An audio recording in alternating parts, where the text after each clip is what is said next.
નમસ્કાર વિદ્યાર્થી મિત્રો, શ્રી માતૃછાયા શાળા परिवाરમાં आप સૌનું हार्दिक स्वागत है। पाठ 3, क्या निराश हुआ जाए। इस पाठ के लेखक हैं हजारी प्रसाद द्विवेदी। लेखक का परिचय। आचार्य हजारी प्रसाद द्विवेदी का जन्म बलिया जिले के दुबे का छपरा नामक गांव में हुआ था। पारिवारिक परंपरा अनुसार संस्कृत का अध्ययन शुरू करके उन्होंने हिंदू काशी विश्वविद्यालय से ज्योतिषाचार्य की परीक्षा उत्तीर्ण की। गुरुदेव रविंद्रनाथ के आश्रम में 1940 ईस्वी सन से 1950 ईस्वी सन तक हिंदी भवन के निर्देशक रहे। तत्पश्चात काशी हिंदू विश्वविद्यालय, वाराणसी एवं पंजाब विश्वविद्यालय, चंडीगढ़ में हिंदी विभाग के प्रोफेसर तथा अध्यक्ष पद पर कार्य किया। भारत सरकार ने उन्हें पद्म भूषण की उपाधि से सम्मानित किया। क्या निराश हुआ जाए। प्रस्तुत पाठ में लेखक हजारी प्रसाद द्विवेदी जी ने मनुष्य की विचार प्रणाली किस प्रकार कार्य करती है, किससे, कैसे और कहाँ से प्रेरणा पाकर हमारी मानसिक धारणा बनती है, इसको स्पष्ट किया है। मेरा मन कभी कभी बैठ जाता है। समाचार पत्र में ठगी, डकैती, चोरी, तस्करी और भ्रष्टाचार के समाचार भरे रहते हैं। आरोप प्रत्यारोप का कुछ ऐसा वातावरण बन गया है कि लगता है देश में कोई ईमानदार आदमी ही नहीं रह गया है। हर व्यक्ति संदेह की दृष्टि से देखा जा रहा है। जो जितने ही ऊंचे पद पर है उनमें उतने ही अधिक दोष दिखाए जाते हैं। एक बहुत बड़े आदमी ने मुझसे एक बार कहा था कि इस समय सुखी वही है जो कुछ नहीं करता। जो कुछ भी करेगा उसमें लोग दोष खोजने लगेंगे, उसके सारे गुण भुला दिए जाएंगे और दोषों को बढ़ा चढ़ाकर दिखाया जाने लगेगा। दोष किसमें नहीं होते। यही कारण है कि हर आदमी दोषी अधिक दिख रहा है, गुणी कम या बिल्कुल ही नहीं। स्थिति अगर ऐसी है तो निश्चय ही चिंता का विषय है। अर्थात दोषों का प्रभाव गुणों के प्रभाव की अपेक्षा अधिक होता जा रहा है। इस तरह की मानसिकता धीरे धीरे पूरे समाज की सोच को नकारात्मक बना रही है। क्या यही भारतवर्ष है जिसका सपना तिलक और गांधी ने देखा था? रविंद्रनाथ ठाकुर और मदन मोहन मालवीय का महान संस्कृत सभ्य भारतवर्ष किसी अतीत के गह्वर में डूब गया। गह्वर का अर्थ है गड्ढे में, यानी गड्ढे में डूब गया। आर्य और द्रविड़, हिंदू और मुसलमान, यूरोपीय और भारतीय आदर्शों के मिलन भूमि महामानव समुद्र क्या सूख ही गया? मेरा मन कहता है ऐसा हो नहीं सकता। हमारे महान मनुष्यों के सपनों का भारत है और रहेगा। अर्थात भारतीय समाज की बुनियाद अनेकता में एकता की भावना की सुदृढ़ता के लिए सभी महान पुरुषों ने बहुत प्रयत्न किए। हम उसको व्यर्थ नहीं जाने देंगे। यह सही है कि इन दिनों कुछ ऐसा माहौल बना है कि ईमानदारी से मेहनत करके जीविका चलाने वाले निरीह और भोले भाले श्रमजीवी पिस रहे हैं और झूठ तथा फरेब का रोजगार करने वाले फल फूल रहे हैं। ईमानदार को मूर्खता का पर्याय समझा जाने लगा है। सच्चाई केवल भीरू और बेबस लोगों के हिस्से पड़ी है। ऐसी स्थिति में जीवन के महान मूल्यों के बारे में लोगों की आस्था ही हिलने लगी है। परंतु ऊपर ऊपर जो कुछ दिखाई दे रहा है वह बहुत ही हाल की मनुष्य निर्मित नीतियों की त्रुटियों की देन है। सदा मनुष्य बुद्धि नई परिस्थितियों का सामना करने के लिए नए सामाजिक विधि निषेधों को बनाती है। उनके ठीक साबित न होने पर उन्हें बदलती है। नियम कानून सबके लिए बनाए जाते हैं, पर सबके लिए कभी कभी एक ही नियम सुखकर नहीं होते।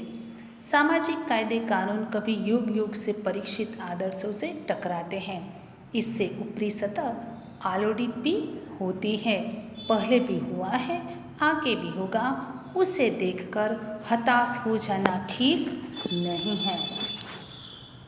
हुआ यह है कि इस देश के कोटि कोटि दरिद्रजनों की हीन अवस्था को दूर करने के लिए ऐसे अनेक कायदे कानून बनाए गए हैं जो कृषि उद्योग, वाणिज्य, शिक्षा और स्वास्थ्य की स्थिति को अधिक उन्नत और सुचारू बनाने के लक्ष्य से प्रेरित है।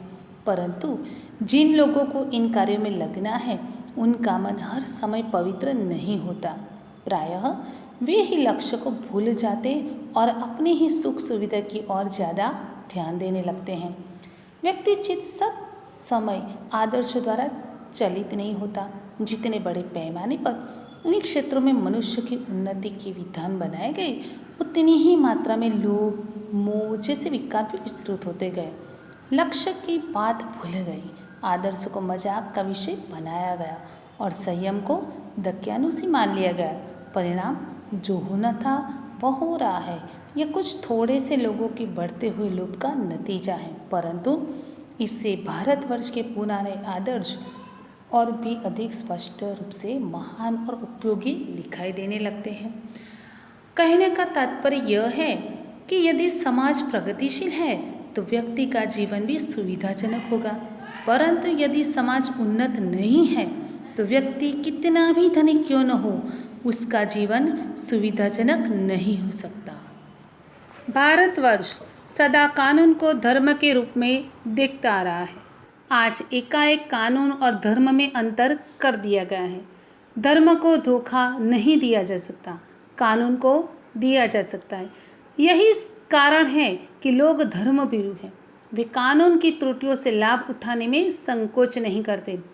इस बात के पर्याप्त प्रमाण खोजे जा सकते हैं कि समाज के ऊपरी वर्ग में चाहे जो भी होता रहा हो, भीतर भीतर भारतवर्ष अब भी यह अनुभव कर रहा है कि धर्म कानून से बड़ी चीज़ है। अब भी सेवा, ईमानदारी, सच्चाई और आध्यात्मिकता के मूल्य बने हुए हैं। वे दब अवश्य गए हैं लेकिन नष्ट नहीं हुए। आज भी वह मनुष्य से प्रेम करता है, महिलाओं का सम्मान करता है, झूठ और चोरी को गलत समझता है, दूसरे को पीड़ा पहुंचाने को पाप समझता है। हर आदमी अपने व्यक्तिगत जीवन में इस बात का अनुभव करता है। समाचार पत्रों में जो भ्रष्टाचार के प्रति इतना आक्रोश है वह यही साबित करता है कि हम ऐसी चीज़ों को गलत समझते हैं और समाज से उन तत्वों की प्रतिष्ठा कम करना चाहते हैं जो गलत तरीके से धन या मान संग्रह करते हैं। अर्थात ये सभी उदाहरण साबित करते हैं कि धर्म के कारण हम में अभी भी सही गलत की समझ बनी हुई है। दोषों का पर्दाफाश करना बुरी बात नहीं है। बुराई यह मालूम होती है कि किसी के आचरण के गलत पक्ष को उद्घाटित करते समय उसमें रस लिया जाता है और दोषोद्घाटन को एकमात्र कर्तव्य मान लिया जाता है। बुराई में रस लेना बुरी बात है। अच्छाई को उतना ही रस लेकर उजागर न करना और भी बुरी बात है। सैकड़ों घटनाएं ऐसी घटती हैं जिन्हें उजागर करने से लोकचित्त में अच्छाई के प्रति अच्छी भावना जगती है। एक बार रेलवे स्टेशन पर टिकट लेते हुए गलती से मैंने 10 के बजाय 100 रुपये का नोट दिया और मैं जल्दी जल्दी गाड़ी में आकर बैठ गया। थोड़ी देर में टिकट बाबू उन दिनों में के सेकंड क्लास के डिब्बे में हर आदमी का चेहरा पहचानता उपस्थित हुआ। उसने मुझे पहचान लिया और बड़ी विनम्रता के साथ मेरे हाथ में 90 रुपये रख दिए और बोला, यह बहुत गलती हो गई थी, आपने भी नहीं देखा, मैंने भी नहीं देखा। उनके चेहरे पर विचित्र संतोष की गरिमा थी। मैं चकित रह गया। कैसे कहूँ कि दुनिया में सच्चाई और ईमानदारी लुप्त हो गई है। वैसी अनेक अवांछित घटनाएं भी हुई है, परंतु यह एक घटना ठगी और वंचना की अनेक घटनाओं से अधिक शक्तिशाली है। एक बार मैं बस यात्रा कर रहा था। मेरे साथ मेरी पत्नी और 3 बच्चे भी थे। बस में कुछ खराबी थी, रुक रुक कर चलती थी। गंतव्य से कोई 5 मील पहले ही एक निर्जन सुनसान स्थान में बस ने जवाब दे दिया। रात के कोई 10 बजे होंगे। बस में यात्री घबरा गए। कंडक्टर ऊपर गया और एक साइकिल लेकर चलता बना। लोगों को संदेह हो गया कि हमें धोखा दिया जा रहा है। बस में बैठे लोगों ने तरह तरह की बातें शुरू कर दी। किसी ने कहा यहाँ डकैती होती है। 2-3 दिन पहले इसी तरह एक बस को लूट लिया गया था। परिवार सहित अकेला मैं ही था। बच्चे पानी पानी चिल्ला रहे थे। पानी का कहीं ठिकाना न था। ऊपर से आदमियों का डर समा गया था। कुछ नौजवानों ने ड्राइवर को पकड़कर मारने पीटने का हिसाब बनाया। ड्राइवर के चेहरे पर हवाइयाँ उड़ने लगी। लोगों ने उसे पकड़ लिया। वह बड़े कातर ढंग से मेरी ओर देखने लगा और बोला, हम लोग बस का कोई उपाय कर रहे हैं, बचाइए, ये लोग मारेंगे। डर तो मेरे मन में भी था, पर उसकी कातर मुद्रा देखकर मैंने यात्रियों को समझाया कि मारना ठीक नहीं है। परंतु यात्री इतने घबरा गए कि वे मेरी बात सुनने को तैयार नहीं लगे। कहने लगे, इसकी बातों में मत आइए, धोखा दे रहा है, कंडक्टर को पहले ही डाकों के यहाँ भेज दिया है। मैं भी बहुत भयभीत था, पर ड्राइवर को किसी तरह मारपीट से बचाया। 1.5 घंटे बीत गए। मेरे बच्चे भोजन और पानी के लिए व्याकुल थे। मेरी और मेरी पत्नी की हालत बुरी थी। लोगों ने ड्राइवर को मारा तो नहीं, पर उसे बस से उतारकर एक जगह घेर कर रखा। कोई भी दुर्घटना घटती है तो पहले ड्राइवर को समाप्त कर देना उचित जान पड़ा। यह गिड़गिड़ाने का कोई विशेष असर नहीं पड़ा। इस समय क्या देखता हूँ कि एक खाली बस चली आ रही है और उस पर हमारा बस कंडक्टर भी बैठा हुआ है। उसने आते ही कहा, अड्डे से नहीं बस लाया हूँ, इस पर बैठिए। वह बस चलाने लायक नहीं है। फिर मेरे पास एक लोटे में पानी और थोड़ा दूध लेकर आया और बोला, पंडित जी, बच्चों का रहना मुझसे देखा नहीं गया, वही दूध मिल गया, थोड़ा लेता आया। यात्रियों में फिर जान आई। सबने उसे धन्यवाद दिया। ड्राइवर ने माफ़ी मांगी और 12 बजे से पहले सब लोग बस अड्डे पहुंच गए। कैसे कहूँ कि मनुष्यता एकदम समाप्त हो गई। कैसे कहूँ कि लोगों में दया माया रह ही नहीं गई। जीवन में न जाने कितनी ऐसी घटनाएं हुई हैं जिन्हें मैं भूल नहीं सकता। ठगा भी गया हूँ, धोखा भी खाया है, परंतु बहुत कम स्थलों पर विश्वासघात नाम की चीज मिलती है।